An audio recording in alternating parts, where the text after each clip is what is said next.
Masters for you మీకోసం ఛానల్కి స్వాగతం సుస్వాగతం. ముందుగా మన జగద్గురువైన బ్రహ్మర్షి పితామహ పత్రిజీ గారికి, మన గురుమాతకి నా ఆత్మ ప్రణామాలు మాస్టర్స్. ఓకే మాస్టర్స్, ప్రతిరోజు మన ఛానల్లోని ధ్యానం, స్వాధ్యాయం, సజ్జన సాంగత్యం జరుగుతుంది మాస్టర్స్. అలాగే జూమ్ సెక్షన్లో పాల్గొన్న మాస్టర్లకి, యూట్యూబ్లో చూస్తున్న మాస్టర్లకు కూడా ధన్యవాదాలు తెలుపుకుందాం. ఓకే మాస్టర్స్, ఈరోజు మన ఛానల్కి సీనియర్ పిరమిడ్ మాస్టర్ గారైన శైలజ మేడం తెనాల నుంచి వచ్చారు. మేడం గారిని సాదరంగా ఆహ్వానించుకుందాం. ఈరోజు మేడం చెప్పబోయే టాపిక్ ఆత్మజ్ఞానం. పాపాలు చేసేవాళ్ళు, పుణ్యాలు చేసేవాళ్ళు, జ్ఞానం చేసేవాళ్ళు ఏ లోకానికి వెళ్తారు? ఈ గొప్ప ఆత్మజ్ఞానం అందించడానికి మేడం గారికి వెల్కమ్ చెప్దాం మాస్టర్స్. నమస్తే మేడం, వెల్కమ్ మేడం. నమస్కారం. ఇంతటి అద్భుతమైన ధ్యాన మార్గాన్ని అందించిన బ్రహ్మర్షి సుభాష్ పత్రిజీ గురువు గారికి స్వర్ణమాలమ్మకు ఆత్మ ప్రణామాలు. రోజు మాకు ఎంతో జ్ఞానాన్ని అందిస్తున్న రాఘవరావు గురువు గారికి, రాజ్యలక్ష్మి మేడం గురువు గారికి ఆత్మ ప్రణామాలు. ఆత్మ బంధువులందరికీ ధన్యవాదాలు. ఈ ఫర్ యూ ఛానల్ చూస్తున్న వాళ్ళకి, యూట్యూబ్ చూస్తున్న ప్రేక్షకులకు, ఆత్మ బంధువులందరికీ ధన్యవాదాలు. నా పేరు శైలజ, నేను తెనాల నుండి మాట్లాడుతున్నాను. మనము రోజు ధ్యానం చేస్తూ ఎంతో జ్ఞానాన్ని పొందుతున్నాము. ఈరోజు రాఘవరావు సార్ రాసిన మరణించక ముందే మరణించాలి అన్న పుస్తకం నుండి పాపాలు చేసేవారు ఏ లోకానికి వెళ్తారు, పుణ్యాలు చేసేవారు ఏ లోకానికి వెళ్తారు, ధ్యానం చేసేవారు ఏ లోకానికి వెళ్తారు, గొప్ప గొప్ప సేవలు చేసేవారు ఏ లోకానికి వెళ్తారు అన్న టాపిక్ గురించి తెలుసుకుందాము. ఈ టాపిక్ కన్నా ముందు మనం ఒక కథ వినాలి. పూర్వకాలంలో వాజశ్రవుడు అనే ఒక రాజు ఉన్నాడు. ఆయనకు నచికేతుడు అనే కొడుకు ఉన్నాడు. ఆ వాజశ్రవుడు ఒక యాగం చేస్తున్నాడు. ఆ యాగంలో ఆయన గోవుల్ని దానం చేస్తున్నాడు. ఆ తండ్రి దానం ఇచ్చే గోవులు ముసిలివైపోయినవి. అలాంటి గోవులను తన తండ్రి దానం ఇస్తూ ఉంటే అది చూసి నచికేతుడు చాలా బాధపడ్డాడు. నచికేతుడు, అయ్యో నా తండ్రి ఇంత యాగం చేస్తున్నా కూడా దుర్గతి కలుగుతుంది అని బాధపడ్డాడు. ఆ తండ్రికి మంచి చెయ్యాలి అనే ఉద్దేశంతో తండ్రితో ఏమన్నాడంటే, ఈ యాగంలో మీ సర్వస్వాన్ని ఇవ్వాలి కదా, మరి నన్ను ఎవరికిస్తారు అని అడిగాడు. తండ్రి మాట్లాడలేదు, మౌనంగా ఉన్నాడు. మరలా నచికేతుడు, తండ్రి నన్ను ఎవరికిస్తావని అడిగాడు. ఆయన మళ్ళా మాట్లాడలేదు. మూడోసారి నచికేతుడు నన్ను ఎవరికిస్తావని అడిగితే ఆ తండ్రి కోపం వచ్చింది. ఆ కోపంలో నిన్ను యమధర్మరాజుకి ఇస్తాను అని అన్నాడు. ఆ తర్వాత నచికేతుడు, యముడికి నన్ను ఇస్తానన్నావు కాబట్టి ఆడిన మాట తప్పకూడదు అన్నాడు. తండ్రి కోపంలో ఏదో అన్నానులే, పట్టించుకోక అన్నాడు. కానీ నచికేతుడు వదల్లేదు. చివరకు నచికేతుడు తండ్రిని ఒప్పించి యమపురికి చేరుకున్నాడు. నచికేతుడు యమలోకానికి వెళ్ళేసరికి అక్కడ యముడు లేడు. మరి అప్పుడు నచికేతుడు ఏం చేశాడు అంటే, యముడు వచ్చే వరకు అన్నపానం లేకుండా నిరాహారిగా ఉన్నాడు. మరి 3 రోజులకి యముడు వచ్చాడు. యముడు తన ఇంటి ముందు ఉన్న బాలుడిని చూసి ఆ సంగతి ఏంటో తెలుసుకున్నాడు. ఆయన బాలుడు 3 రోజులుగా నిరాహారిగా ఉన్నాడన్న సంగతి తెలుసుకున్నాడు. వెంటనే యముడిలో కొంత భయం కలిగింది. ఆయన ఏమనుకున్నాడంటే, నిప్పును తెలిసి తాకినా తెలియక తాకినా అది కాలుస్తుంది కదా, మరి తన కోసం వచ్చిన అతిథిని పస్తు ఉంచడం, దీని ఫలితం నాకు తగలకపోదు, దీన్ని నివారించుకోవాలని యముడు అనుకున్నాడు. మరి దీన్ని బట్టి మనం ఒకటి అర్థం చేసుకోవాలి. ఎవరైనా సరే అతిథి మన ఇంటికి భోజనం టైంకి వచ్చినప్పుడు ఆ అతిథికి భోజనం పెట్టి పంపించాలి. పత్రి సారు కూడా ఎప్పుడు ఇదే చెప్తూ ఉండేవారు. చాలాసార్లు మాకు సారు మేడం కూడా చెప్పారు. భోజనం టైంకి స్వర్ణమాలమ్మ వీడియోలు కూడా విన్నా నేను. ముందు వాడికి భోజనం పెట్టు, తర్వాత ధ్యానం నేర్పిస్తాననేవారంట పత్రి సారు. మరి యముడు నచికేతుడిని సమీపించి ఇలా అన్నాడు, బాబు నీకు నమస్కారం.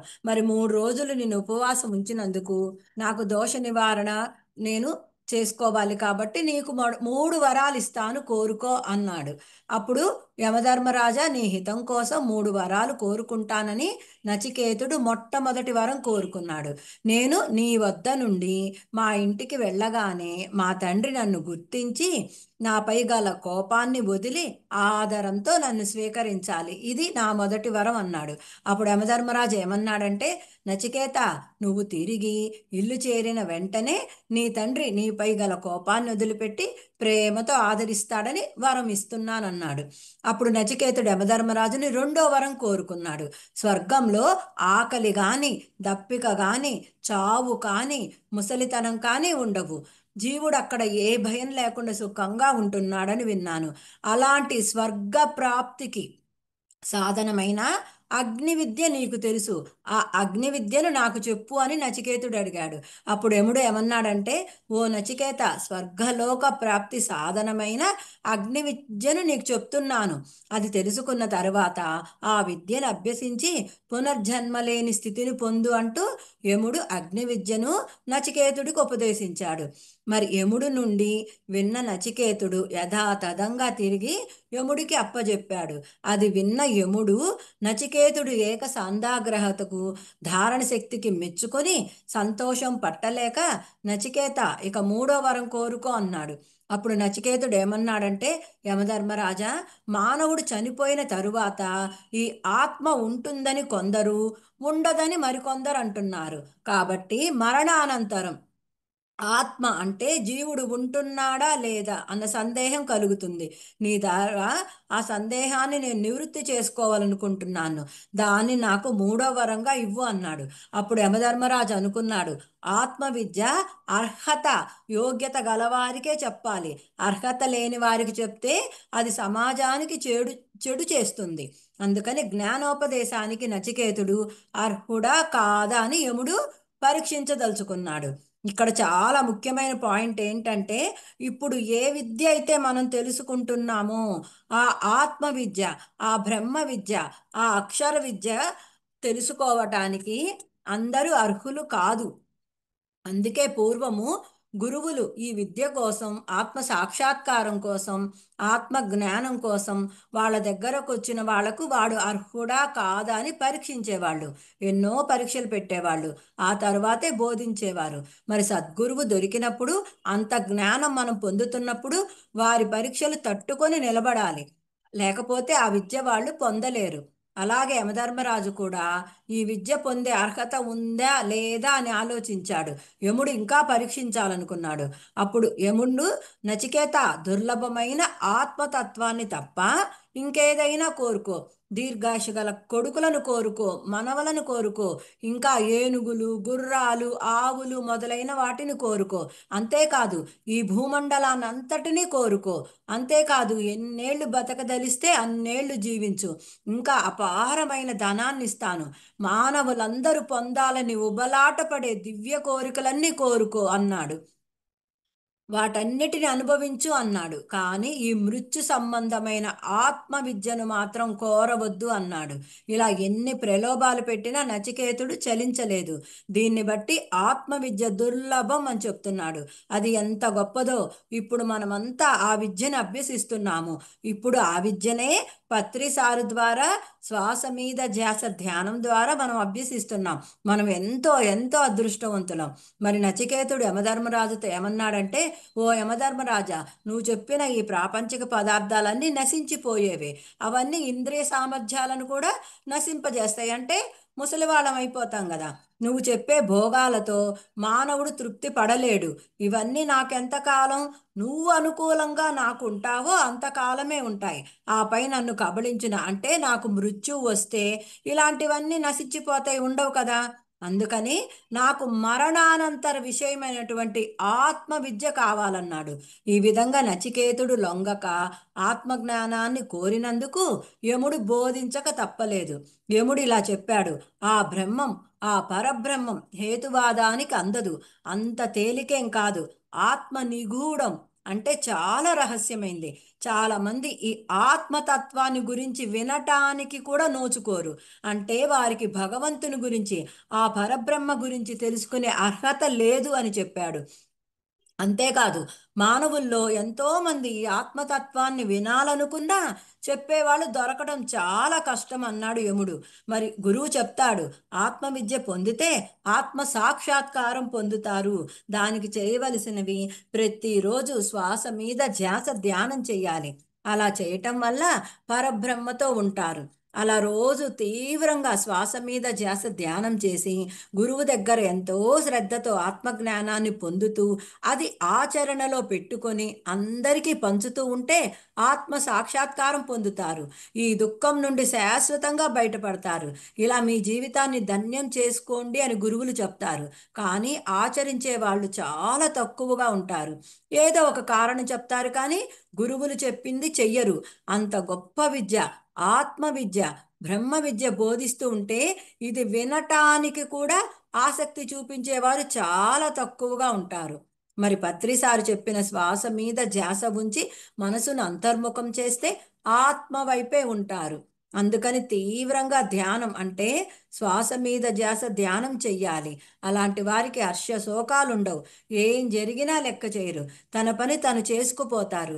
ఎంత కష్టం వచ్చినా లెక్క చేయరు. సంసారంలో ఎన్ని గొడవలున్నా లెక్క చేయరు. తనకు కావలసినవన్నీ చూసుకుంటారు. అంటే ధ్యానం చేస్తూ, స్వాధ్యాయం చేస్తూ, సాంగత్యం చేస్తూ, ఆ, వారు నేర్చుకున్న జ్ఞానం అందరికీ పంచుతూ ఇలా తన పనులన్నీ చూసుకుంటాడు. ఇలా ఆత్మ మీదే దృష్టి పెడతాడు. గురువు చెప్పినవన్నీ ఆచరిస్తాడు. యముడు ఇంకా ఏమన్నాడంటే, నేను చెప్పబోయే ఆత్మతత్వాన్ని విన్నటువంటి వారు ఆచరిస్తే సూక్ష్మాతి సూక్ష్మమైన ఆత్మను పొంది, అంటే ఆ పరబ్రహ్మను పొంది, ఆత్మ సాక్షాత్కారం పొంది బ్రహ్మానందాన్ని పొందుతారు అని చెప్పాడు. ఇంకా టాపిక్లోకి వద్దామండి. మరి చనిపోయి పైకి వెళ్ళిన తరువాత ఆ లోకాలలో ఏం జరుగుతుందన్నది కొంచెం తెలుసుకుందాము. ఎందుకు ఇదంతా తెలుసుకోవాలి అంటే ముందు మన శరీరాల గురించి కొంత తెలుసుకోవాలి. ఆత్మ పైన 7 శరీరాలు ఉంటాయి అని పత్రిసారు చెప్తారు. అందుచేత వాటి గురించి తెలుసుకుందాం. అలాగే ఈ సృష్టిలో ఉన్న లోకాల గురించి కూడా తెలుసుకుందాం. అప్పుడే చనిపోయిన తరువాత జరిగేది మనకు అర్థమవుతుంది. అందుకని ముందు 7 శరీరాల గురించి తెలుసుకుందాము. 1 స్థూల శరీరము, 2 ప్రాణమయ శరీరము, 3 సూక్ష్మ శరీరము, 4 కారణ శరీరము, 5 మహాకారణ శరీరము, 6 విశ్వమయ శరీరం, 7 నిర్వాణమయ శరీరం. అలా 7 శరీరాలు ఉంటాయి. అలాగే సృష్టిలో 7 లోకాలు ఉంటాయి. 1 భూలోకము, 2 భువర్లోకము, 3 సువర్లోకము, 4 జనాలోకము, 5 మహాలోకము, 6 తపోలోకము, 7 సత్యలోకము. ఇలా 7 లోకాలుంటాయి. మరి మానవుడు స్థూల శరీరము, ప్రాణమయ శరీరం ఈ రెండు చనిపోయినప్పుడు భూమి మీదే వదిలివేస్తాడు. సూక్ష్మ శరీరం అంటే మనోమయ శరీరంతో భువర్లోకానికి కానీ సువర్లోకానికి కానీ వారు చేసుకున్న కర్మలను బట్టి వెళ్తుంది. 4వదైన కారణ శరీరంతో జనాలోకానికి చేరుతారు. 5వదైన మహాకారణ శరీరంతో మహాలోకానికి చేరుకుంటారు. 6వదైన విశ్వమయ శరీరంతో తపోలోకం చేరుకుంటారు. 7వదైన నిర్వాణమయ శరీరంతో సత్యలోకం చేరుకుంటారు. మరి జనాలోకానికి పైన 3 లోకాలుంటాయి. మహాలోకం, తపోలోకం, సత్యలోకం. జనాలోకానికి కింద 3 లోకాలుంటాయి. భూలోకము, భువర్లోకము, సువర్లోకము. మధ్యలో జనాలోకం ఉంటుంది. ఇలా మనం చెప్పుకోవటానికి కారణం జనాలోకానికి ఒక విశేషం ఉంది. మొట్టమొదట భూలోకంలో ఉన్నటువంటి ఆత్మైన మనం చనిపోయినప్పుడు మొదటి రోజు ఈ స్థూల శరీరాన్ని భూలోకంలోనే వదిలివేస్తాము. ఇక 2వదైన ప్రాణమయ శరీరము 3వ రోజు ఈ భూమి మీదే రాలిపోతుంది. అప్పుడు ఆత్మైన మనం సూక్ష్మ శరీరంతో భువర్లోకం కానీ సువర్లోకం కానీ చేరుకుంటాం. ఈ 2 లోకాలలో ఏ లోకానికి మనకు అర్హత ఉంటే ఆ లోకానికి సహాయకులు తీసుకువెళ్ళి మనల్ని వదిలివేస్తారు. మరి అర్హత అన్నది అంతకుముందు మనం చేసుకున్న కర్మలను బట్టి ఉంటుంది. మరి ఈ భూలోకంలో రకరకాల కర్మలు చేసేవాళ్ళు ఉంటారు. సృష్టిలో ఇది సహజం. కొంతమంది పాపాలు చేస్తూ ఉంటారు. కొంతమంది పాపాలు పుణ్యాలు రెండూ చేస్తారు. కొంతమంది పుణ్యాలే చేస్తారు. అలా చేయటానికి కారణం తమో గుణంలో ఉన్నవారు పాపాలే చేస్తుంటారు. రజోగుణంలో వారు పాపాలు పుణ్యాలు రెండు చేస్తుంటారు. పుణ్యాలు అంటే మంచి పనులు కూడా చేస్తుంటారు. మరి ఈ 2 గుణాలు దాటి అంటే తమో గుణం రజోగుణం దాటి సాత్విక గుణంలోకి వచ్చిన వారు పాపాలు చెయ్యరు, పుణ్యాలే చేస్తారు. అలా మంచి పనులే చేస్తారు. సాత్విక గుణం అంటే మనసు శుద్ధి చేసుకోవడం. మనసు శుద్ధి అయితేనే సాత్విక గుణంలోకి వస్తారు. బాగా శుద్ధి చేసుకుంటే సాత్విక స్థితికి వెళ్తారు. శుద్ధ సాత్విక స్థితికి వెళ్తారు. మరి ఒకడు పాపాలే చేశాడు అనుకుందాం. వాడిని సహాయకులు భువర్లోకానికి తీసుకువెళ్ళి అక్కడ వదిలేస్తారు. మరి ఈ భువర్లోకంలో కూడా 8 భాగాలు ఉంటాయని చెప్తారు పత్రిసారు. భువర్లోకంకు పైన 4 భాగాలు, కింద 4 భాగాలు ఉంటాయంట. మరి భువర్లోకం కింది భాగాలలో పూర్తిగా పాపాలు చేసే వారినే తీసుకువెళ్తారు. భువర్లోకం పై భాగాలలో పాపాలు పుణ్యాలు చేసిన వారిని తీసుకువెళ్తారంట. మరి ఎవరైతే సాత్విక గుణంలోకి వచ్చి అన్ని పుణ్యాలే చేస్తే వారిని సువర్లోకం అంటే స్వర్గలోకానికి తీసుకువెళ్తారంట. మరి భూలోకానికి ఎన్నో రెట్లు పెద్దదిగా ఉంటుందంట భువర్లోకం. అలాగే సువర్లోకం కూడా చాలా పెద్దది. మరి ఈ భూలోకమే మన అంచనాకు దొరకదు. ఇక దాన్ని బట్టి మిగతా లోకాలు ఎలా ఉంటాయో అన్నది మనం అర్థం చేసుకోవచ్చు. మరి భగవద్గీత 9వ అధ్యాయం 21 శ్లోకంలో కూడా ఇలా చెప్పబడింది. తేతం భూక్త్వా స్వర్గలోకం విశాలం క్షీణే పుణ్యే మత్స్యలోకం విశంతి ఏవం త్రయీ ధర్మ మను ప్రసన్న గతాగతం కామ లభంతే. మరి విస్తారమగు ఈ స్వర్గలోకమున భోగమును అనుభవించి భగవ భోగ కారణమగు పుణ్యం నశింపగా మనుష్యలోకంకు తిరిగి వచ్చుచున్నారు. ఇట్లు వైదిక కర్మలను అనుష్ఠించుచు సంసార చక్రమున తిరుగుచున్నారు. అంటే విశాలమైన స్వర్గలోకం ఎంత పెద్దదో, మన భూలోకంలాగా కొన్ని దేశాలు ఉంటాయి అనుకోవటం కాదు. ఎన్ని ఉంటాయో అంతే లేదు. భూలోకంలో ఉండే మానవాత్మలు ఎన్ని ఉన్నాయంటే సుమారు 700 కోట్ల పైనే ఉంటాయి. అలాగే ప్రతి లోకంలో వందల వందల కోట్ల మానవాత్మలు ఉంటాయి. ఎవరి అర్హతను బట్టి వారు ఆ లోకాలకు వెళ్ళిపోతారు. భువర్లోకానికి చేరుకున్న తర్వాత ఏం జరుగుతుందంటే, ఏ ఆత్మ అయినా సరే మొదట విశ్రాంతి తీసుకుంటుంది. ఇక అక్కడ స్త్రీ పురుష భేదాలు ఉండవు. పైలోకాల్లో ఉండేవన్నీ ఆత్మలే. మరి నిజ జీవితంలో ఎన్నో కష్టాలు పడ్డారు, ఎన్నో బాధలు అనుభవించారు, అలసిపోయారు. అందుకని అక్కడికి వెళ్ళిన తర్వాత మొదట్లో చాలా కాలం విశ్రాంతి తీసుకుంటారు. అలా విశ్రాంతి తీసుకున్న తర్వాత కాస్త తేరుకుంటారు.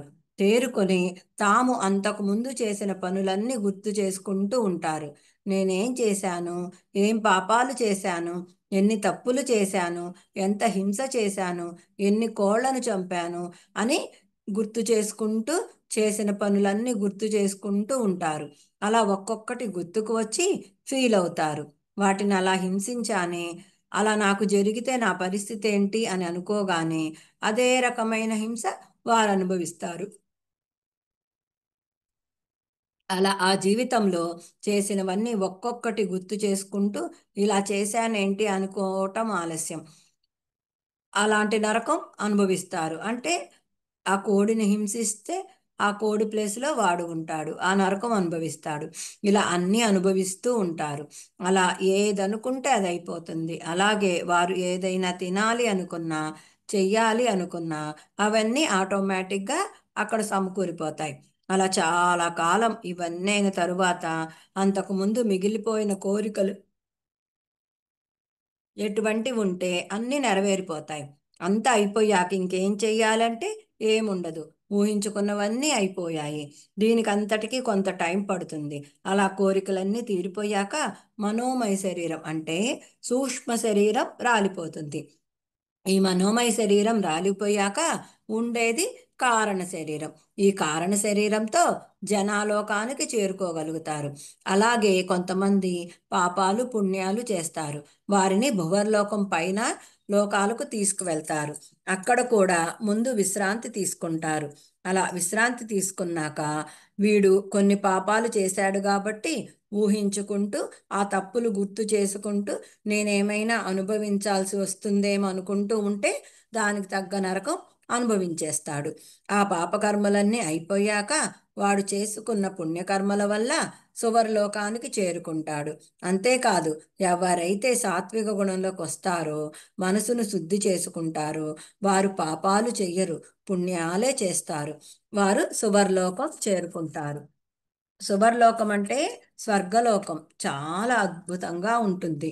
ఎన్నో రమణీయమైన దృశ్యాలు, పక్షుల కిలకిల రావాలు, అందమైనటువంటి వృక్షాలు, పుష్పాలు, సెలయేళ్ళు, ఎంతో సుందరంగా, ఎంతో ఆహ్లాదంగా ఉంటుంది. అలా చేరుకున్న తరువాత ముందు విశ్రాంతి తీసుకుంటారు. వారికి మిగిలిపోయిన కోరికలు ఒక్కొక్కటి ఊహించుకుంటూ ఉంటే అవన్నీ నెరవేరిపోతూ ఉంటాయి. అలా చాలా రోజులు, అంటే ఇన్నాళ్ళు అన్న లిమిట్ ఏమీ లేదు. ఎన్ని సంవత్సరాలున్నా ఎవ్వరూ కాదనేవారు ఉండరు. అలా వారికి ఉన్న కోరికలన్నీ తీరిపోయిన తరువాత ఆ మనోమయ శరీరం రాలిపోతుంది. భౌతిక శరీరం రాలిపోతే ప్రాణమయ శరీరం ఉంటుంది. అది రాలిపోతే మనోమయ శరీరం ఉంటుంది. మనోమయ శరీరం రాలిపోతే కారణ శరీరం ఉంటుంది. ఈ శరీరాలన్నీ ఒకదానికంటే ఒకటి చాలా సూక్ష్మమైనవి, తేలికైనవి. అంత సూక్ష్మ స్థితికి ఎంత సూక్ష్మ స్థితికి చేరుకుంటేనే అంత గొప్ప లోకాలకు చేరుకోగలరని కారణలోకానికి, అంటే జనాలోకానికి వెళ్తారు. మరి జనాలోకం ఎంతో పెద్దది, ఎవరి ఊహకి అందదు. అలాగే పాపాలు చేసిన వారు కూడా భువర్లోకం నుండి జనాలోకానికి వస్తారు. అక్కడ ఊర్ధ్వలోకం నుంచి వచ్చిన మాస్టర్స్ కౌన్సిలింగ్ చేస్తారు. ఊర్ధ్వలోకం అంటే మహాలోకం, తపోలోకం, సత్యలోకం. ఈ లోకాలలో ఉండే వారిని ఊర్ధ్వలోక వాసులు అంటారు. వీరు కారణలోకం నుండి వచ్చిన వారికి కౌన్సిలింగ్ ఇస్తారు. వారు ఏం చెప్తారంటే, అసలు నువ్వు భూలోకానికి వెళ్ళి ఏం చెయ్యాలి, కానీ ఏం చేశావు, దేనికోసం భూలోకానికి వెళ్ళావు, నీ జీవితంలో చేయవలసినవి మానేసి ఇంకేదో చేసి సమయమంతా వృధా చేసుకొచ్చావే అంటారు. అంటే ఎంతసేపు సంసారము, పిల్లలు, బంధువులు, సుఖాలు, భోగాలు, సంపాదన, వీటి కోసమే వాడి సమయమంతా, వాడి జీవితాన్నంతా ఉపయోగించాడు. నీకు ఇవ్వబడిన అవకాశాన్ని ఉపయోగించుకోలేకపోయావు, నువ్వు చాలా తెలివి తక్కువ వాళ్ళ ఉన్నావే నువ్వు అని అంటారు. మరి ఊర్ధ్వలోక వాసులు చెప్పినవన్నీ విన్నాక ఏం చేయాలి, ఏం చేయాలండి అని అడుగుతారు. నాయనా, నువ్వు ఈ లోకాలే అనుకుంటున్నావు, ఇంతకన్నా ఏమీ లేవనుకుంటున్నావు. కానీ ఈ సృష్టిలో వీటికంటే ఇంకా గొప్ప గొప్ప లోకాలున్నాయి. ఆ లోకాలకు చేరుకోవాలి. మరి పాపాలు చేస్తూ, ఆ జంతువులను హింసిస్తూ, వాటి మాంసం తింటూ ఇంకా కింది కింది లోకాల్లోనే ఉంటున్నావు. గొప్ప లోకాలు చేరుకునే ప్రయత్నం చెయ్యి. మంచి అవకాశం నీకు ఇవ్వబడింది. నీకు ఒక శరీరం ఇవ్వబడింది. ఆ శరీరంతో నువ్వు ఎన్నో సాధించవచ్చు. ధ్యాన సాధన చెయ్యవచ్చు, సద్గురువులు చెప్పే సందేశాలు వినొచ్చు, సేవలు చెయ్యవచ్చు. ఇవన్నీ చేసి పుణ్యం సంపాదించుకొని గొప్ప లోకానికి చేరుకోవచ్చు. జ్ఞానం సంపాదించుకొని గొప్పవారు కావచ్చు. కానీ ఆ పనులన్నీ మానేసి పనికిరాని పనులు చేశావే అని అర్థమయ్యేటట్లు చెప్తారు ఊర్ధ్వలోక మాస్టర్స్. మరి అలా జనాలోకంలో పాపాలు చేసిన వారికి, పుణ్యాలు చేసిన వారికి కౌన్సిలింగ్ ఉంటుంది. వారు ఇంకా ఏం చెప్తారంటే, నువ్వు పాపాలతో పాటు పుణ్యాలు కూడా చేసావు, బాగానే ఉంది. అసలు పాపాలు ఎందుకు చేశావు, ఈసారి ఆ పనులు చెయ్యకు అని చెప్తారు. అలాగే పుణ్యాలు చేసేవారికి, నాయనా, ఈ పుణ్యాలే కాదు, పుణ్యాలకు మించింది ఉంది. నువ్వు పుణ్యం చేసినా కింద లోకాలకే వెళ్తున్నావు. ఆ పైలోకాలకి, అంటే ఊర్ధ్వలోకాలకు చేరుకోలేకపోయావు. అందుకని పుణ్యకర్మలు కాదు, ముక్తి కర్మలు, అంటే ఆత్మకర్మలు చెయ్యాలి. ఏవైతే ఆత్మకు లాభిస్తాయో, ఆత్మైన నిన్ను ఊర్ధ్వలోకాలకు చేరుస్తాయో అది చెయ్యాలి. నువ్వు ఇంకా అతి తీవ్రంగా ధ్యాన సాధన చెయ్యాలి. జ్ఞానవంతమైన పుస్తకాలు చదవాలి, ఆత్మ జ్ఞానం గల పుస్తకాలు చదవాలి, ఆత్మ జ్ఞానం బోధించే వారి సందేశాలు వినాలి, ఆత్మ సేవలు చెయ్యాలి. ఇవన్నీ చేస్తూ నువ్వు జ్ఞానం సంపాదించుకోవాలి. అప్పుడు నీకు పైలోకాలకు చేరుతావు అని వాళ్ళు చెప్తారు. అప్పుడు వాడికి అర్థమవుతుంది, నేను ఇవే అనుకున్నాను, ఇంకా పైలోకాలకు వెళ్తే ఎంత గొప్పగా ఉంటుందా అని ఆలోచిస్తాడు. అప్పుడు ఏమంటాడంటే, ఏమండి, అలా అయితే మీరు చెప్పినట్లుగా ఆ పనులన్నీ చేస్తాను, మళ్ళీ ఒక అవకాశం ఇవ్వండి, అంటే ఓ శరీరాన్ని ఇవ్వండి అంటారు. ఇంకా కొంతమంది అంతకుముందు పడిన బాధలు, కష్టాలు అన్నీ గుర్తు తెచ్చుకొని, ఎందుకు అక్కడికి వెళ్తే లేనిపోని కష్టాలు, గొడవలు, భర్తతో గొడవ, భార్యతో గొడవ, పిల్లలతో గొడవ, బంధువులతో గొడవలు, ఇంకా ఆర్థిక ఇబ్బందులు, డబ్బు సమస్యలు. ఎందుకు, ఇక్కడే ఉండిపోవచ్చు కదా అనుకుంటారు. అలా కొంతమంది అక్కడే ఉండిపోతారు. కొంతమంది మాత్రం మేమేమైనా సరే ఈ భూమి మీదకి వెళ్తాము, మీరు చెప్పినట్లు చేస్తాము, ఇక్కడే కూర్చొని ఏం చేస్తాము, ఎన్నాళ్ళని కూర్చుంటాము అని అంటారు. అప్పుడు ఎవరైతే భూమి మీదకి వెళ్ళటానికి సిద్ధంగా ఉన్నారో వారిని ఒక్కొక్కరిని ఒక గదిలోకి పంపుతారు. ఆ గదిని ఆకాశిక రికార్డ్స్ రూమ్ అంటారు. ఆ గదిలో పెద్ద స్క్రీన్ ఉంటుంది. ఆ స్క్రీన్ మీద వారికి ఆ జన్మలో చిన్ననాటి నుండి ఏవైతే కర్మలు చేశారో అవన్నీ సినిమాలా కనిపిస్తాయి.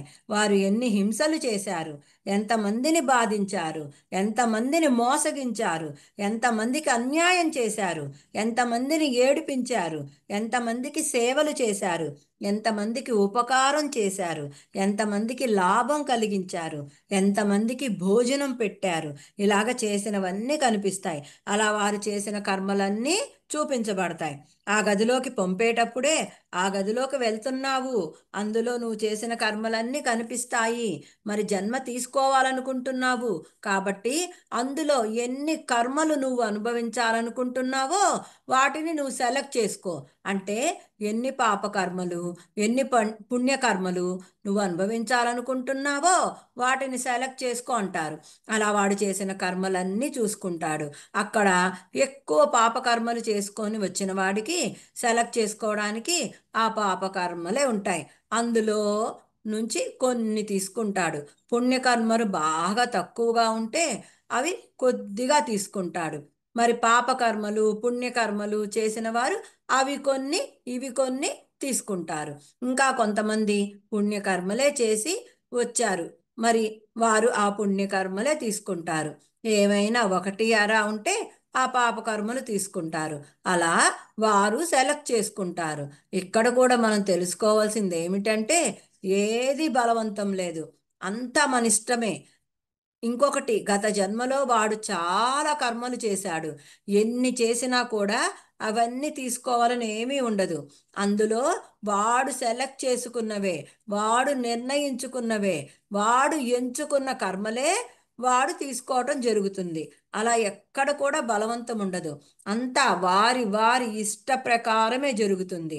వారు చేసిన కర్మలలో వారు ఎంచుకున్నవే వారు తీసుకోవటం జరుగుతుంది. అలా ఎంచుకున్న కర్మలని ప్రారబ్ధ కర్మలు అంటారు. వాటిని తీసుకొని భూమి మీదకి వచ్చినప్పుడు అవి అనుభవిస్తూ ఉంటారు. ఆ కష్టాలు వచ్చినప్పుడు ఏమంటారంటే దేవుడు నన్ను ఇలా కష్టపెడుతున్నాడు అంటారు. కానీ ఇక్కడ ఎవరు ఎవరిని కష్టపెట్టేవారు లేరు.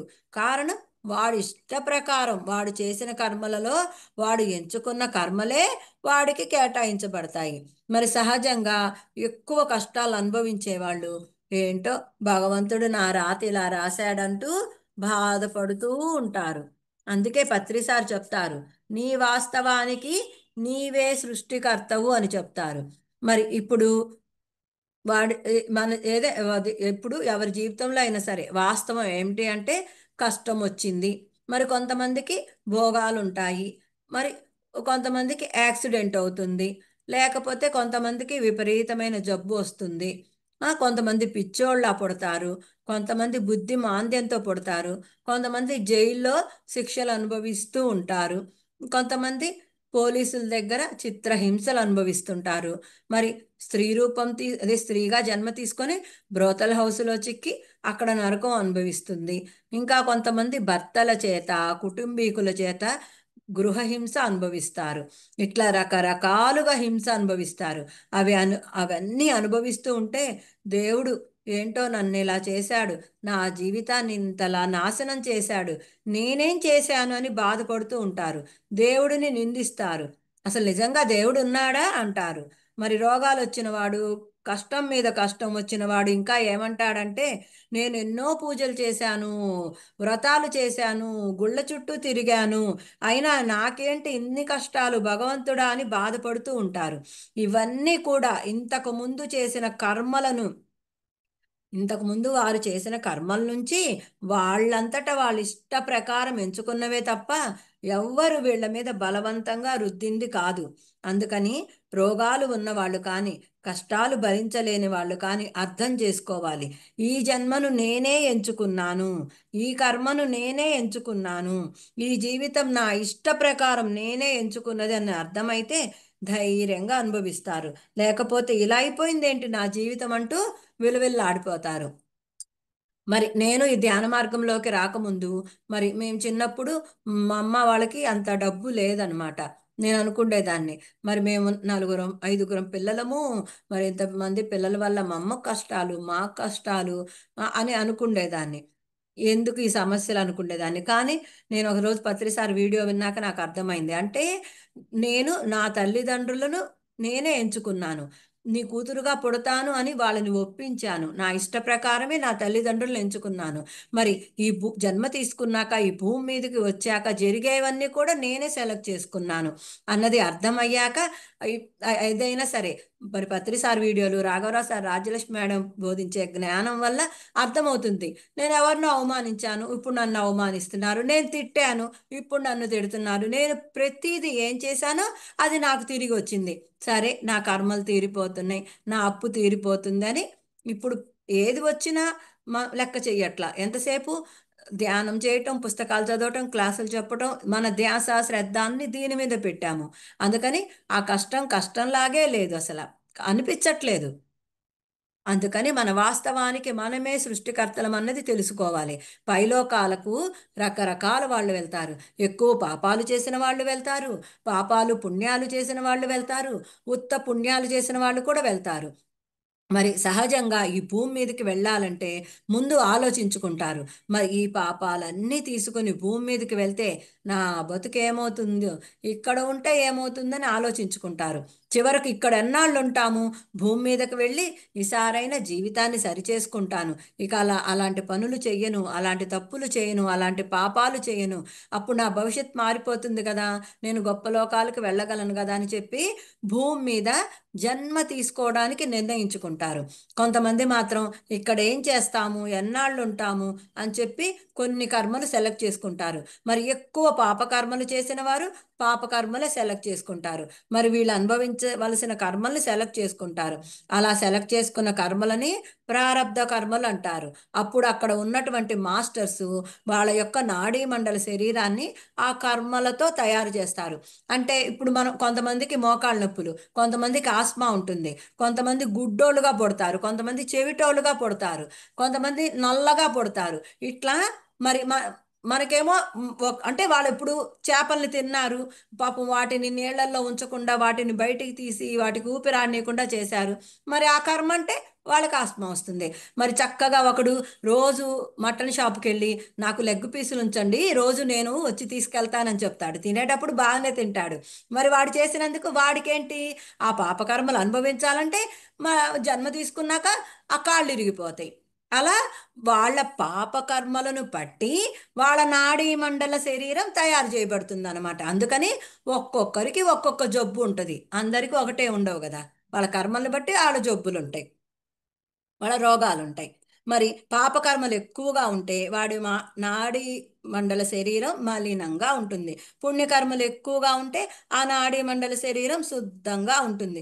ఇప్పుడు మనకు చూస్తే అర్థమవుతుంది వాళ్ళు అసలు ఎంత గ్లోగా ఉంటారు. పత్రి సారు కానీ, రాఘవరా సారు కానీ, అంటే వాళ్ళు ఇంకా ఆత్మస్థితిలో ఉన్నారు. సత్యసాయిబాబా, షిరిడి సాయిబాబా వాళ్ళని చూస్తే మనకు అర్థమవుతుంది. వాళ్ళ గ్లో కానీ, వాళ్ళ ఇది కానీ, వాళ్ళ ఆరా కానీ మనకు అర్థమవుతుంది. వాళ్ళంత తేజస్సుగా ఉంటారు. ఓ, మరి పుణ్యకర్మలు ఎక్కువగా ఉంటే వారి నాడీ మండలి శరీరం శుద్ధంగా ఉంటుంది. ఇదే మనకు స్పిరిచువల్ రియాలిటీ వీడియోలో చూపిస్తారు. అందులో ధ్యానం చేసేటప్పుడు ఆలోచనలు ఆగినప్పుడు, పైనుంచి విశ్వశక్తి వచ్చినప్పుడు ఈ నాడీ మండల శరీరంలో ఉన్నటువంటి మలినాలన్నీ శుద్ధి అవుతుంటాయి. ఇది మనకు చూపిస్తారు.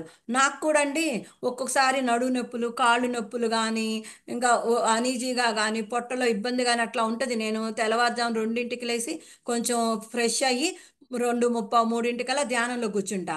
6ంటికి లేసేసరికి ఏముండదు, అసలు అమృతం తాగితే అన్నీ పోయినట్లు పోతాయి. అసలు ఎంత ఎనర్జీగా ఉంటుందో, ఎంత బాగుంటుందో. మేము సైలెంట్గా కూర్చుంటాం. అంతే, ఇంకా ఏమీ ఉండవు, సైలెంట్గా కూర్చుంటాము. ఇంకా అసలు అంత అద్భుతంగా ఉంటుంది అసలు లెగిసేసరికి. అంటే మనము ఆ టైంలో విశ్వశక్తి మనలో సాత్వికంగా ఉంటుంది కదా, ఆ ప్రకృతి. ఆ టైంలో నేను ఒకసారి పత్రిసారి వీడియో విన్నాను. మరి పౌర్ణమి ముందు రోజు, పౌర్ణమి తర్వాత రోజు, ఆ పౌర్ణమి రోజు 3 రోజులు ఎనర్జీస్ ఉంటాయి అంటారు కదా. మరి రోజు కూడా ఏ టైంలో ఎనర్జీస్ ఉంటాయి అని అడిగారు పత్రిసారిని. అప్పుడు ఆయన చెప్పారు, తెల్లవారుజామున 2 నుంచి 6 వరకు అంత శక్తి ఉంటుందంట. పౌర్ణమి రోజు మనం ఎంత శక్తిని తీసుకుంటామో అంత శక్తి ఉంటుందంట. నేను వీడియో విన్నాము. అందుకని మా ఇష్టం, 2, 2:30, అసలు 3 లోపు కూర్చుంటాం. 3 అవర్స్ ఒక్క సిట్టింగ్ లేవము అసలు మేము. అసలు అద్భుతంగా ఉంటుంది మేడం. అసలు అలా ధ్యానం చేస్తే అవయవాలన్నీ ఎంత శక్తివంతం అవుతాయో. కానీ ఆహార నియమాలు పాటించాలి. మాంసం వండిన గిన్నెల్లో ఎక్కడ పడితే అక్కడ తింటాం, చిన్నులపై తింటాం. ఇవి చేస్తే చేసిందంతా కోల్పోతాము. ఇప్పుడు ఒక తాగుబోతోడు పొద్దున్నుంచి రాత్రి వరకు కష్టపడతాడు, సంపాదిస్తాడు. రాత్రి అయ్యేసరికి తీసుకెళ్ళి మొత్తం డబ్బులు అక్కడ ఇచ్చేసి తాగేస్తాడు. ఇప్పుడు ఇది కూడా అంతే. మనం ధ్యానం చేశాము, శక్తిని పెంచుకున్నాము. మధ్యాహ్నము, సాయంత్రము, రాత్రు వెల్లుల్లి తింటాం, పొద్దునే తింటాం, ముందు రోజు తింటాం చేస్తే ఏం లాభం? మొత్తం కోల్పోతాము. అందుకని మనము ఆహార నియమాలు గట్టిగా పాటించాలి. పాటిస్తేనే ఆ శక్తి అంతా మనలో ఉంటుందన్నమాట. అంతేకాదు, ఆ మాస్టర్లు ఇంకా ఏం చెప్తారంటే, వీడు తీసుకున్న కర్మలు అనుభవించాలంటే ఎలాంటి తల్లి గర్భంలో తయారయ్యే శిశువులో వీడు ప్రవేశపెడితే ఆ కర్మలన్నీ వీడు అనుభవించగలుగుతాడనేది చూస్తారు. మరి పేదవాడిగా పుట్టాలంటే పేదవాడి తల్లి గర్భం. మరి వాడు ఎంచుకున్న కర్మలను బట్టి ధనవంతుడిగా పుట్టాలంటే బాగా డబ్బు ఉన్న తల్లి గర్భం కోసం చూస్తారు. మరి అందంగా పుట్టాలంటే అందమైన తల్లిదండ్రుల గర్భం కోసం చూస్తారు. మరి వీడు అందవికారంగా పుట్టాలంటే నల్లగా అందవికారంగా ఉన్న తల్లి గర్భం కోసం చూస్తారు. అలా ఏ కర్మలైతే వాళ్ళు ఎంచుకున్నారో దానికి అనుగుణంగా, అంటే స్త్రీగా పుట్టాలా, పురుషుడిగా పుట్టాలా, ఇంకా కొంతమంది పలాని కులంలో, ఆ ప్రాంతంలో, ఆ మతంలో, ఆ దేశంలో. మరి కొంతమంది ఫారిన్లో పుడతారు కదా, ఇండియా వాళ్ళే కానీ ఫారిన్లో పుడతారు అక్కడ వెళ్ళి ఉండటం వల్ల. అలా వాళ్ళు ఎంచుకున్న కర్మలను బట్టి నిర్ణయించబడుతుంది. మరి అంతకుముందు జన్మల్లో పురుషుడిగా జన్మించాడు, తన భార్యని చాలా ఇబ్బంది పెట్టాడు. మరి ఈ జన్మలో ఆ పురుషుడే స్త్రీ రూపం స్త్రీగా పుట్టి ఆ బాధలన్నీ అనుభవిస్తాడనమాట. అలా కర్మలు నిర్ణయించుకున్నాక అక్కడి మాస్టర్స్ ఆ కర్మలు అనుభవించటానికి అనుగుణమైన తల్లి గర్భం కోసం చూస్తారు. కానీ వెంటనే దొరకవు కదా, అందుకని ఎదురు చూస్తారు. కొంతమంది అలా ఎదురు చూడలేక కంగారు పడే వాళ్ళు ఉంటారు. అంటే అప్పటికే 500 సంవత్సరాలు లేదా 1000 సంవత్సరాలైనా అటువంటి గర్భం దొరకకపోతే ఏమంటారంటే, కొంచెం అడ్జస్ట్మెంట్ చెయ్యండి, నాకు కోట్లు అవసరం లేదు, లక్షల్లో ఉన్న తల్లి గర్భం ఉంటే చూడండి చాలు అంటారు. మరి అందంగా పుట్టాలి, గర్భం దొరకకపోతే ఏమంటారంటే అందం అక్కర్లేదులే, ఏదైనా పర్వాలేదులే అంటారు. అలాగే అడ్జస్ట్మెంట్ అవుతారు. అలాగే పలాని కుటుంబంలో, పలాని కులంలో, ఆ మతంలో, ఆ ప్రాంతంలో, ఆ దేశమని ఏదో ఒకటిలే అని అడ్జస్ట్ అయిపోతారు. వాళ్ళకు ఉంటుంది కోరిక కానీ ఏదో ఒకటని అడ్జస్ట్ అయిపోతారు. కానీ తర్వాత బాధపడతారు. కానీ అంతా వారి ఇష్ట ప్రకారమే జరుగుతుంది. అంతే కదా, కొంతమంది నేను నల్లగా ఉన్నానని బాధపడతారు, కొంతమంది నాకు జుట్టు లేదని బాధపడతారు, కొంతమంది నేను పొడుగ్గా ఉన్నానని, పొడుగు లేనని బాధపడతారు. ఇట్లా వారి ఇష్ట ప్రకారం ఎంచుకున్నారు కానీ ఇక్కడికి జన్మ తీసుకున్నాక బాధపడుతుంటారు. కొంతమందికి డబ్బు ఉండదు, కొంతమందికి తల్లి ఉండదు, కొంతమందికి తండ్రి ఉండడు. ఇంకా అట్లా వాళ్ళు బాధ అనుభవిస్తూ బాధపడుతుంటారు. మరి మనం ఎవరినైనా చూస్తే పెళ్లి సంబంధాలు చూసుకునేటప్పుడు స్త్రీ అయినా పురుషుడైనా సరే వాళ్ళకి ఎన్నో కోరికలు ఉంటాయి. మరి ఆడవాళ్ళైతే ఆ భర్తకి ఎంతో అందం ఉండాలి, డబ్బు ఉండాలి, మంచి గుణాలు ఉండాలని ఆ ఆడవాళ్ళు చూస్తారు. మరి మగవాళ్ళైతే స్త్రీ తెల్లగా ఉండాలి, అందంగా ఉండాలి, అప్సరసలా ఉండాలని చూస్తారు. ఇంకా వాడి కోరికలు ఏమని ఉంటాయంటే, వీడు మాత్రం నల్లగుంటాడు, ఆవిడికి మాత్రం ఐశ్వర్య లాంటి తెల్లటి అందమైన కావాలని కోరికలు ఉంటాయి. ఆ, ఇంకా మంచి కట్నం కావాలి, మంచి హోదా ఉండాలి, ఇవన్నీ అనుకుంటాడు. అటువంటి సంబంధాలు దొరక్కపోతే ఏం చేస్తాడు? ఒక్కొక్కటి ఒక్కొక్కటి తగ్గిపోతాయి వాడి కోరికలు. అలా అడ్జస్ట్ అయిపోతాడు. ఏదో ఒకటి పర్వాలేదులే, ఏదో ఒకటి పర్వాలేదులే అంటాడు. చివరికి ఏ స్థాయికి వస్తాడంటే ఆ అమ్మాయి మొగుడు దొరికితే చాలు అనుకుంటుంది. ఆ అబ్బాయి ఏమో భార్య దొరికితే చాలు అనుకుంటాడు. మరి ఎవరైనా సరే అంటే చాలు వాళ్ళు కూడా అనేస్తారు. ఇంకా అట్లా అడ్జస్ట్ అయి పెళ్లి చేసుకుంటారు. అలాగే పైలోకాలలో కూడా వాడికి అనుకూలమైంది, సూటబుల్ అయింది రాకపోతే అడ్జస్ట్మెంట్ చేసుకొని భూమి మీదకి వస్తారు. వచ్చాక ఏంటో ఇలాంటి జన్మ, ఈ కష్టాలు, ఈ బాధలని బాధపడుతుంటారు. కానీ ఏది ఏమైనా అంతా వారిష్ట ప్రకారమే. వారు ఆగుతానంటే ఎంత కాలమైనా, ఎన్ని సంవత్సరాలైనా ఆగమంటారు. ఎన్ని వేల సంవత్సరాలు ఆగినా పైలోక వాసులకు అభ్యంతరం లేదు. అందుకని అక్కడ కూడా వాళ్ళ ఇష్ట ప్రకారమే. అలా 3 రకాల వాళ్ళుంటారు. ఎక్కువగా పాపకర్మలు తీసుకొని భూమి మీదకి వచ్చిన వాళ్ళు, పాపాలు, పుణ్యాలు కూడా తీసుకొని వచ్చిన వాళ్ళు, ఎక్కువ పుణ్యకర్మలు తెచ్చుకున్న వాళ్ళు ఉంటారు. మరి అలా భూమి మీదకి వచ్చిన వాళ్ళని మనం గమనించినట్లయితే రకరకాల వాళ్ళు మనకు కనిపిస్తారు. కొంతమంది కష్టాలొస్తాయి. వాళ్ళకు భరించలేని కష్టాలు కూడా ఉంటాయి. అంటే వాళ్ళు గతంలో చేసుకున్న పాపాల వల్ల వాళ్ళకన్ని కష్టాలుంటాయన్నమాట. మరి కొంతమంది జీవితాల్ని మనం గమనిస్తే కష్టాలుంటాయి, కొన్ని భోగాలుంటాయి. కారణం వాళ్ళు పాపాలు, పుణ్యాలు 2 తెచ్చుకున్నారు కాబట్టి. అంటే వాళ్ళకు 5,00,00,000కో, 10,00,00,000కో ఆస్తి ఉంటుంది. కానీ అవి పుణ్యకర్మలు. మరి పాపకర్మలేంటంటే ఆ కొడుకు సరిగా మాటినడు, ఆ భార్య మాట వినదు, లేదా ఆ భార్యకు అనారోగ్యం, లేదా వాళ్ళ అమ్మాయి లవ్ మ్యారేజ్ చేసుకొని వెళ్ళిపోయిద్ది.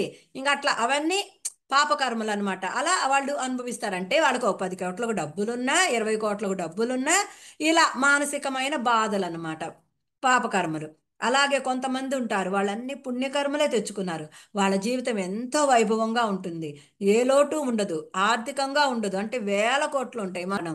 అందుకని మనం ఇక్కడ కూడా భోగాలు అనుభవించటానికి కారణం అది అంతకుముందు చేసుకున్న పుణ్యకర్మలే. అందుకని ఈ భూమి మీద హోదా, గొప్పతనం గొప్పతనం కాదు.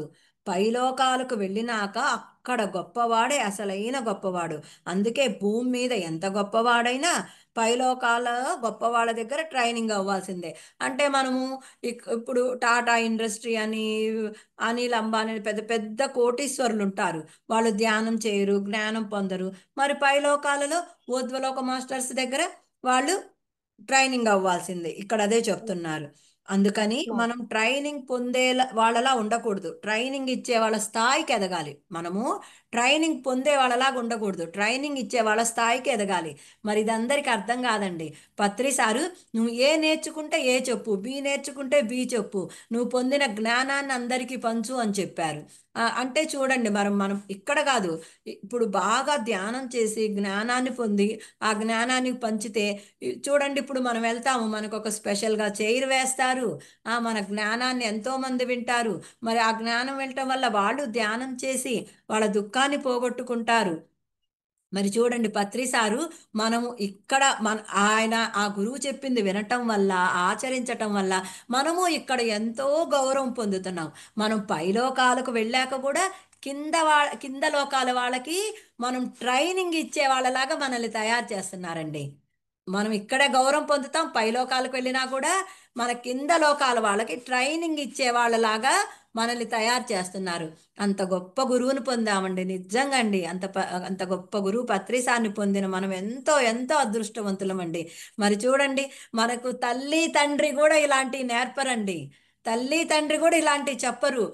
మరి ఆ గురువు చూడండి, మనం ఇక్కడే కాదు పైలోకాలు కూడా మనల్ని గొప్పగా ఉండేలాగా తయారు చేస్తున్నారు. నిజంగా అండి. అలాంటి పత్రిసారికి శతకోటి నమస్కారాలు. ఎన్ని నమస్కారాలు చెప్పుకున్నా తక్కువేనండి. మరి ఇవన్నీ ఎలా తెలుస్తాయి అంటే మరణించిన తరువాత. ఇవన్నీ మనకు ఎలా తెలుస్తాయి అంటే మరణించిన తరువాత జరిగేది జీవించి ఉండగానే తెలుసుకున్నప్పుడు ఇప్పుడు మనం చేసిన సాంగత్యం అదేనండి. మరణించిన తరువాత జరిగేయన్నీ ఇప్పుడు మనం జీవించి ఉండగానే తెలుసుకుంటున్నాము. మరి సహజంగా సాత్విక గుణంలోకి వచ్చాక 3 స్టేజీలు ఉంటాయి. అవేంటంటే సాత్వికం అంటే శుద్ధత్వం. మరి మనసు శుద్ధం అవ్వాలి. ఆ తర్వాత పరిశుద్ధం అవ్వాలి. ఇంకా పరిశుద్ధమైతే దాన్నే పత్రిసారి శుద్ధ సాత్వికం అంటారు. మరి వాళ్ళు భూమి మీద గొప్ప గొప్ప కార్యాలు చేస్తారు, సేవలు చేస్తారు, మహాత్ములుగా పిలువబడతారు. మరి వీరు జనాలోకం దాటి గొప్ప ఊర్ధ్వలోకాలు చేరుకుంటారు. మరి మనకు పత్రిసారి ఇచ్చే ట్రైనింగ్ అంతా ఇదేనండి. మనం ఊర్ధ్వలోకాలకు చేరుకోవాలని ఆయన తపన. మరి మనకి ఇవ్వబడిన అవకాశం వల్ల మనం భూమి మీదకి వచ్చాం. మళ్ళీ పైలోకాలకు వెళ్ళిపోతాము. అక్కడ లాభం పొందాలంటే ఇక్కడ ధ్యాన సాధన, అంటే శ్వాస మీద ధ్యాన సాధన ఎక్కువ చెయ్యాలి. మనసును బాగా శుద్ధి చేసుకోవాలి. మరి మనసు శుద్ధమయ్యే కొద్దీ మనం చేసే పనులు మారిపోతాయి, మన ప్రవర్తన మారిపోతుంది, మన గుణాలు మారిపోతాయి. మరి అంతే కదండి. నేనైతే ధ్యాన మార్గంలోకి రాకముందు, ఈ ధ్యాన మార్గంలోకి వచ్చాక చాలా మార్పులు వచ్చినాయి. అంటే ఇంకా రావాలి, చాలా మార్పులు వచ్చినాయి. మరి మనం ఏ జీవిని చంపం, దోమను చంపం, వేటిని చంపం, అన్నిట్లో ఆ పరమాత్మ ఉన్నాడని అర్థమైంది. ఎవరిని ఒక్క మాట అనము. అంటే అసలు ఆ ప్రతి మనిషిలో మరి ఆ భగవంతుడే ఉన్నాడు, ఆత్మగా ఉన్నాడు. ఆ భగవంతుడిని మనం తిట్టకూడదు, అనకూడదని ఎన్నో ఎన్నో మార్చుకుంటున్నామండి. మరి అంతటి గొప్ప గురువుని పొంది ఎంత జ్ఞానం తెలుసుకుంటున్నామండి మనం. మరి అలా రోజు శ్వాస మీద ధ్యానం చేస్తూ శాకాహారం తీసుకోవాలి. అప్పుడు మనం పొందిన జ్ఞానం మనలో స్థితమవుతుంది. మరి మనం అట్లా రోజు ధ్యానం చేయటం వల్లే మనం మనసు శుద్ధి చేసుకుంటాం. మరి దేహానికి ప్రాముఖ్యం ఇచ్చేవాడు అజ్ఞాని, ఆత్మకు ప్రాముఖ్యం ఇచ్చేవాడే జ్ఞాని. ఒక చిన్న కథ చెప్తా అండి. ఒక వ్యక్తి గ్రామంలో జరిగే సత్సంగానికి రోజు వెళ్తుండేవాడు. ఆ వ్యక్తి వాళ్ళ ఇంట్లో ఒక చిలకను పెంచుతున్నాడు. ఆ చిలక ప్రతిరోజు తన యజమాని బయటకు వెళ్ళి రావటం చూసి ఇలా అడిగింది. ప్రతిరోజు మీరు ఈ సమయానికి ఎక్కడ వెళ్తున్నారు అని అడిగింది. అప్పుడు ఆ యజమాని, మంచి విషయాలు తెలుసుకోవటానికి నేను ప్రతిరోజు సత్సంగానికి వెళ్తున్నాను అని చెప్పాడు. అది విన్నాక ఆ చిలక, నాకు ఒక సహాయం చేయగలరా అని అడిగింది. సరే ఏంటో చెప్పు, చేస్తానన్నాడు ఆ యజమాని. అప్పుడు ఆ చిలక ఆ యజమానితో, నేనెప్పుడు స్వేచ్ఛ పొందుతానో మీ గురువు గారిని అడిగి చెప్పండి అని అడిగింది. ఆ యజమాని సరే మా గురువు గారిని అడిగి చెప్తానని మరుసటి రోజు సత్సంగానికి వెళ్ళాడు. ఆ సత్సంగం అయ్యాక గురువు దగ్గరికి వెళ్ళి, గురువర్య మా ఇంట్లో ఒక చిలక ఉంది. ఆ చిలక నేను స్వేచ్ఛను ఎప్పుడు పొందగలనో మిమ్మల్ని అడిగి తెలుసుకోమంది, తెగ ప్రాధేయపడుతుంది అని అడుగుతాడు.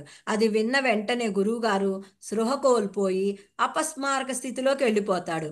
అది చూసిన ఆ చిలక యజమాని భయపడి నిశ్శబ్దంగా అక్కడి నుంచి ఇంటికి చేరుకుంటాడు. మరి ఇంటికి రావడాన్ని చూసిన చిలక ఆ యజమాని ఇంటికి రావడం చూసిన చిలక ఆనందంతో ఇలా అడిగింది, మీరు నా ప్రశ్నను గురువుగారిని అడిగారా అని అడిగింది. అప్పుడు ఆ యజమాని, నేను గురువుగారిని నీ ప్రశ్న అడిగాను, కానీ నీ అదృష్టం బాగోలేదు. నేను ఆ ప్రశ్న గురువుగారిని అడిగిన వెంటనే ఆయన అపస్మారక స్థితిలోకి వెళ్ళిపోయాడని చెప్పగానే అది విన్న చిలక పట్టరాని సంతోషంతో, సరే సరే నేను అర్థం చేసుకున్నానులే అని యజమానితో చెప్పింది. మరుసటి రోజు సత్సంగానికి వెళ్తున్న యజమాని ఆ పంజరంలో ఉన్న చిలక అపస్మారక స్థితిలో ఉండడాన్ని చూస్తాడు. మరి యజమాని ఆ చిలక బాగా పరీక్షించి చనిపోయింది అనుకొని బయటకు తీసి నేలపైన పెట్టాడు. వెంటనే ఆ చిలక రివ్వుమని ఎగిరిపోయింది. ఇక చేసేదేం లేక ఆ యజమాని గురువు దగ్గరికి వచ్చాడు. మరి గురువు గారు అతన్ని దగ్గరకు పిలిచి, ఇప్పుడు నీ చిలక ఎక్కడుంది అని అడిగితే, ఇంకెక్కడ చిలక స్వామి, నేను ఉదయం సత్సంగానికి వచ్చేటప్పుడు ఆ చిలక అపస్మారక స్థితికి గురై పంజరంలో పడుంది, ఏమైందా అని బయటకు తీశాను. నేలపైన ఉంచగానే అది వెంటనే పారిపోయిందే స్వామి అని దిగులుగా చెప్పాడు. అప్పుడు ఆ గురువు చిరునవ్వు నవ్వి, ఆ చిలక నీకన్నా తెలివైంది. అది నేను ఇచ్చే చిన్న సూచన అర్థం చేసుకొని ఆచరణలో పెట్టి స్వేచ్ఛను పొందగలిగింది.